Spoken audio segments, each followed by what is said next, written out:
Hi കൂട്ടുകാരെ, പുതിയൊരു വീഡിയോയിലേക്ക് എല്ലാവർക്കും സ്വാഗതം. അങ്ങനെ വിനയനോട് ചോദിക്കുകയാണ് രഘു, നീ എന്താണ് വിചാരിച്ചിരിക്കുന്നത്? ഞാൻ രണ്ട് പെണ്ണിനെ കൊണ്ട് നടക്കുകയാണെന്നാണ് നീ വിചാരിച്ചിരിക്കുന്നത്?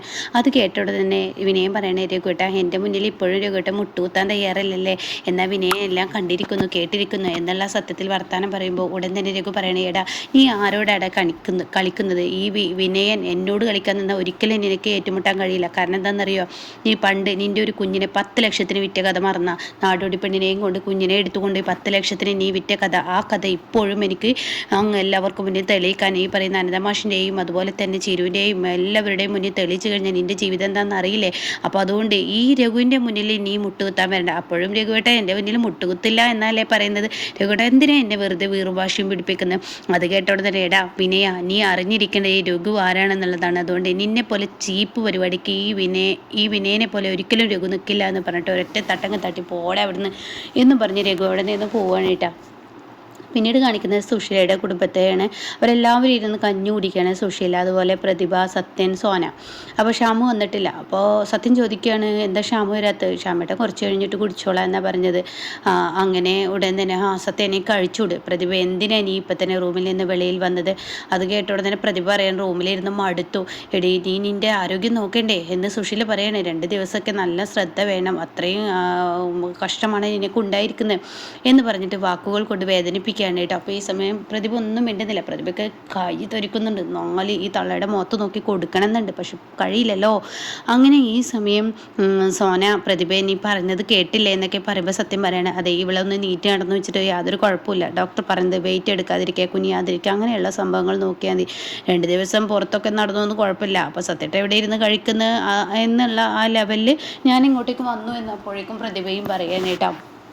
അപ്പോഴാണ് സുശീല ഇങ്ങനെ ദേഷ്യത്തോടു കൂടി ഇങ്ങനെ നിൽക്കുകയാണ്. ആ സമയമാണ് ഉടൻ തന്നെ അവിടെ ചോദിക്കുന്നത്, അല്ല ഞാൻ വേറൊരു കാര്യം ചോദിക്കാൻ വിട്ടുപോയി എന്ന് പറഞ്ഞിട്ട് സത്യം സംസാരിക്കുകയാണ്.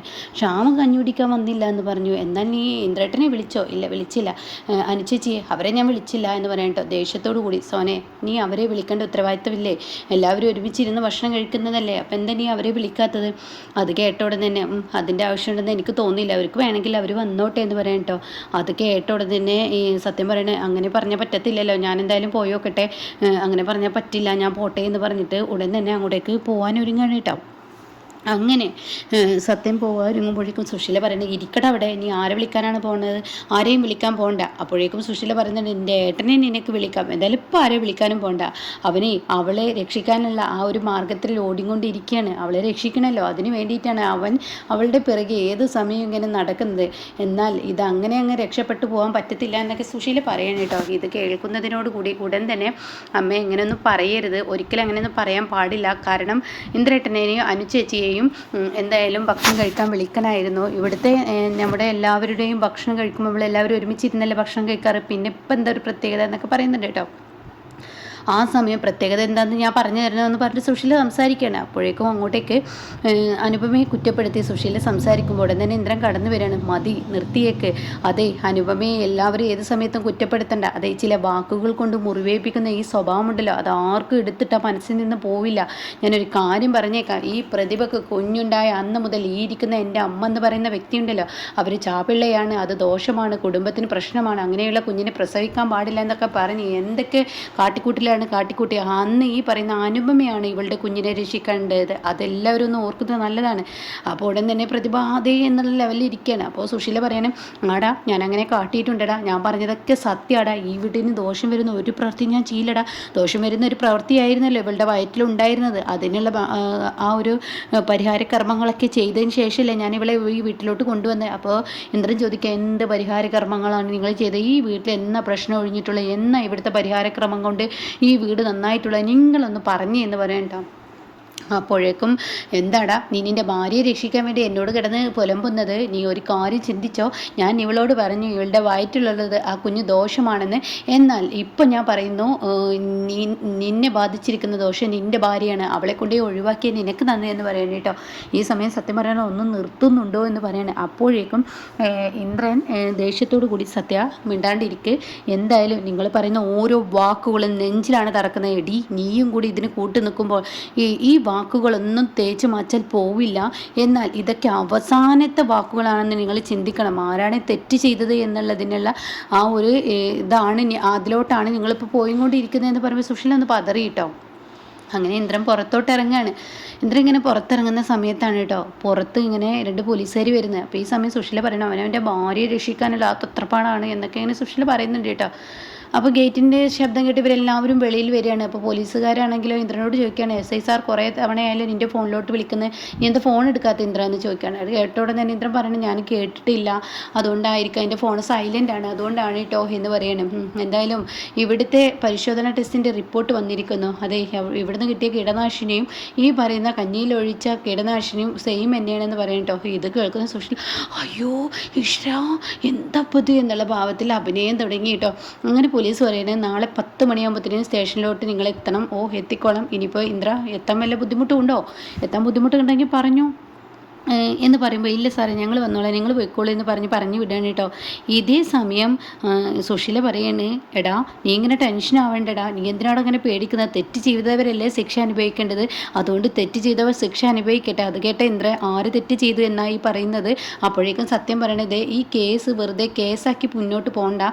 കേസാക്കി മുന്നോട്ട് പോയി കഴിഞ്ഞാൽ തീർച്ചയായും അതിൽ ആരൊക്കെ ഇരയാവുക എന്ന് പറയാൻ പറ്റത്തില്ല. ഒരു കുടുംബത്ത് കേസൊക്കെ കയറി ഇറങ്ങി നടക്കുക എന്നൊക്കെ പറയുന്നത് മോശമാണ്. അതുകൊണ്ട് ഇതിപ്പോൾ ഇവിടെ വെച്ച് നിർത്തിയേക്ക് എന്ന് പറയുന്നത്. അത് കേൾക്കുന്ന സുശീല പറയുന്നത് ആരുടെ കേസ് കൊടുത്ത്? ആരും കേസ് കൊടുത്തില്ല. പോലീസുകാർ അവരുടെ തീരുമാനത്തിൽ കേസിനോട്ട് ഇറങ്ങിയിരിക്കുകയാണ്. എന്തായാലും നീയല്ലത് തീരുമാനിക്കേണ്ടത്, പ്രതിഭക്കാണ് ഇവിടെ നഷ്ടം വന്നിരിക്കുന്നത്. പ്രതിഭ തീരുമാനിക്കട്ടെ കേസ് വേണോ വേണ്ടേ എന്ന് പ്രതിഭ തീരുമാനിക്കട്ടെ. പ്രതിഭ എന്താ നിൻ്റെ അഭിപ്രായം എന്ന് പറഞ്ഞ് സുശീല പ്രതിഭയുടെ മുന്നിലോട്ട് ചെല്ലാണ്. സുശീലയുടെ മുഖത്തടിച്ച് പറയുന്നത് പോലെ പ്രതിഭ പറയണേ, എനിക്ക് എൻ്റെ കുഞ്ഞിനെ കൊല്ലാൻ ആരാണോ മുന്നിട്ടിറങ്ങിയത് അവരെ എനിക്ക് എൻ്റെ കയ്യിൽ കിട്ടണം, അവർക്ക് തക്കതായ ശിക്ഷ കൊടുക്കണം എന്ന് തന്നെയാണ് എൻ്റെ ആഗ്രഹം എന്ന് പറഞ്ഞിട്ട് പ്രതിഭ ഒരു തരം നോട്ടം നോക്കിയിട്ട് അവിടെ നിന്ന് പോകുമ്പോൾ സുശീല ഒന്ന് പതറിയിട്ടോ. ഇതേ സമയം ഇന്ദ്രനും അങ്ങ് കടന്നു പോവാണ്. അങ്ങനെ ഇന്ദ്രൻ കടന്നു പോകുമ്പോൾ പ്രതിഭയോട് പറയുന്നുണ്ട്, പ്രതിഭ എൻ്റെയും ആഗ്രഹം അത് തന്നെയാണ്, യഥാർത്ഥ പ്രതിയെ പുറത്ത് കൊണ്ടുവരണം, അത് തന്നെയാണ് എൻ്റെയും ആഗ്രഹം എന്ന് പറയട്ടോ. അങ്ങനെ അനുപമയുടെ റൂമിലോട്ട് ചെല്ലണം. അനുപമ അങ്ങനെ ടെൻഷൻ അടിച്ച് കിടക്കുമ്പോൾ ഉടനെ തന്നെ ഇന്ദ്രൻ പറയണേ, അനു പോലീസുകാർ വന്നൂലേ, എന്താണ് അവർ പറഞ്ഞത്? റിപ്പോർട്ട് ഒന്ന് തന്നെയെന്ന്. അത് നമ്മൾ പ്രതീക്ഷിച്ചതല്ലേ, ഇനി എന്താ ഇന്ദ്രേട്ടൻ ചെയ്യാൻ പോകുന്നത്? അല്ല നാളെ 10 മണിയാകുമ്പോൾ നിന്നെ പോലീസ് സ്റ്റേഷനിൽ എത്തിക്കാനാണ് പറഞ്ഞത്. അനു ഞാനൊരു കാര്യം പറയട്ടെ, നീ എന്തായാലും നിൻ്റെ അച്ഛൻ്റെ അരികിലോട്ട് പോയിക്കോ, അച്ഛൻ നിന്നെ വേറെ എവിടെയെങ്കിലൊക്കെ കൊണ്ടാക്കിക്കോളും, ഇപ്പോൾ തൽക്കാലം നീ പോലീസിന് പിടി കൊടുക്കണ്ട. അത് കേൾക്കുന്ന അനുഭവം പറയണേ, ഒരിക്കലും എന്നെയും എൻ്റെ കുടുംബത്തെയും മറ്റുള്ളവരെ ഈ കേസിലോട്ട് വലിച്ചഴക്കണ്ട, ഇത് അതിൻ്റേതായ വഴിക്ക് വിട്ടേക്ക്, എനിക്കിതാണ് വിധിയെങ്കിൽ അത് അനുഭവിക്കണം, നീ തെറ്റ് ചെയ്തിട്ടില്ല അനു, അങ്ങനെയാണെങ്കിൽ ഞാനും കൂടി തെറ്റ് ചെയ്തല്ലേ, നമ്മുടെ റൂമിൽ നിന്നല്ലേ കിട്ടിയത്, അപ്പോൾ ഞാനായി ഈ കേസ് ഏറ്റെടുത്താൽ തീർച്ചയായും ഈ പ്രശ്നത്തിനൊരു പരിഹാരമാവും. ഇന്ദ്രേട്ട വെറുതെ എന്നെ പ്രതിയാക്കണം എന്ന് വിചാരിച്ചവർ എന്നെ പ്രതിയാക്കി തന്നെ നിൽക്കത്തുള്ളൂ, അതുകൊണ്ട് ഇന്ദ്രേട്ടൻ ഇതിൽ വെറുതെ വലിച്ചഴയണ്ട എന്ന് പറയുമ്പോൾ ഉടൻ തന്നെ ഇല്ല, ഞാൻ നിന്നെ അങ്ങനെ വിട്ടുകൊടുക്കാൻ തയ്യാറല്ല, അപ്പോൾ ഉടൻ തന്നെ ഞാൻ എന്തായാലും ഇനി ഭക്ഷണം ഉണ്ടാക്കാൻ നോക്കട്ടെ. അവർ കിച്ചണിൽ നിന്ന് ഇറങ്ങിയെങ്കിൽ അതല്ല അനു, ചെന്നൈയിൽ നിന്നും ഇന്ന് ഇപ്പോൾ എന്തായാലും അവൻ എത്തുന്ന പറഞ്ഞത്, നാളെ രാവിലെ എത്തുന്ന പറഞ്ഞത്. അപ്പോൾ നാളെ രാവിലെ പോലീസ് സ്റ്റേഷനിലോട്ട് പോകുന്നതിന് മുന്നേ ഈ ഒരു CCTV ദൃശ്യങ്ങൾ കിട്ടുമെന്ന് അറിയില്ല. എന്തായാലും അവൻ കയറുമ്പോൾ വിളിക്കാമെന്ന് പറഞ്ഞിട്ടുണ്ട്. ഇനിയിപ്പോൾ കിട്ടിയില്ലെങ്കിൽ എൻ്റെ കയ്യിൽ വേറൊരാളുണ്ട്, അറ്റക്കൈ പ്രയോഗം, അവനെ ഞാൻ കണ്ണിൽ വെച്ചിട്ടുണ്ട്. അപ്പോൾ അനുഭവം പറയണേ, ഇങ്ങനെ വേറെ ഒരാളെ കണ്ടാൽ മതിയല്ലോ, എന്നപ്പോൾ പോലീസ് സ്റ്റേഷന് സറണ്ടർ ആവേണ്ട ആവശ്യമില്ലല്ലോ, നമുക്ക് അതിലെ സത്യം ആരാണെന്ന് കണ്ടെത്താൻ കഴിയില്ല. അതിപ്പോൾ എന്തായാലും നമ്മുടെ കുടുംബരഹസ്യം മറ്റുള്ളവരെ അറിയിക്കേണ്ട എന്ന് കരുതിയാണ് ഞാൻ ഇതുവരെ ആരെയും അറിയിക്കാതിരുന്നത് എന്നും ഇന്ദ്രൻ പറയുന്നുണ്ട് കേട്ടോ. അങ്ങനെ ഈ സമയം ഇന്ദ്രൻ പിന്നീട് തൻ്റെ ഫോണെടുത്ത് മാഷിനെ വിളിക്കുകയാണ്. അപ്പോൾ എന്താ മോനെ ഈ സമയത്ത്? അതെ ഇവിടുത്തെ പരിശോധനാ റിപ്പോർട്ട് വന്നിട്ടുണ്ട്. അതിൽ റിപ്പോർട്ട് എന്താ? അനുപമയുടെ റൂമിൽ, ഞങ്ങളുടെ റൂമിൽ നിന്ന് കിട്ടിയ കീടനാശിനി തന്നെ. അപ്പം എൻ്റെ മോളെ നാളെ അറസ്റ്റ് ചെയ്യോ? ഇല്ല അച്ഛൻ, ഞാൻ ജീവിച്ചിരിക്കുന്നിടത്തോളം കാലം പോലീസിന് ഞാൻ അവളെ വിട്ടുകൊടുക്കില്ല, അവളെ പോലീസ് വരാൻ പറഞ്ഞിട്ടുണ്ട്. അപ്പോൾ അച്ഛൻ നാളെ എങ്ങനെയെങ്കിലും അനുപമയെ ഇവിടെ നിന്ന് കൊണ്ടുപോകണം. ഞാൻ അവളോട് പറഞ്ഞതാണ് പോകാൻ, പക്ഷേ അവൾ അതിന് തയ്യാറല്ല. പക്ഷേ അച്ഛൻ കൊണ്ടുപോയേ പറ്റത്തുള്ളൂ, അവളൊരിക്കലും വിട്ടുകൊടുക്കരുത്, ഇതിനുള്ള വഴി ഞാൻ കണ്ടെത്തിയിട്ടുണ്ട്, എന്താ ചെയ്യേണ്ടതെന്ന് എനിക്കറിയാം എന്നിങ്ങനെ പറയുമ്പോൾ ശരി മോനെ, ഞാൻ എൻ്റെ മകളെ കൊണ്ടുപോരാൻ നാളെ രാവിലെ വരാം എന്ന് പറയുന്നുണ്ട് കേട്ടോ. അപ്പോൾ എന്തായാലും ഇനി എല്ലാ സത്യങ്ങളും സുശീലയുടെ പൊളിഞ്ഞു വീഴാൻ പോവുകയാണ്. അപ്പോൾ അതിനു മുന്നേ സുശീലയുടെ അഴിഞ്ഞാട്ടം കാണാൻ തന്നെയാണ് ഇന്ദ്രനും ഇരിക്കുന്നത് കേട്ടോ.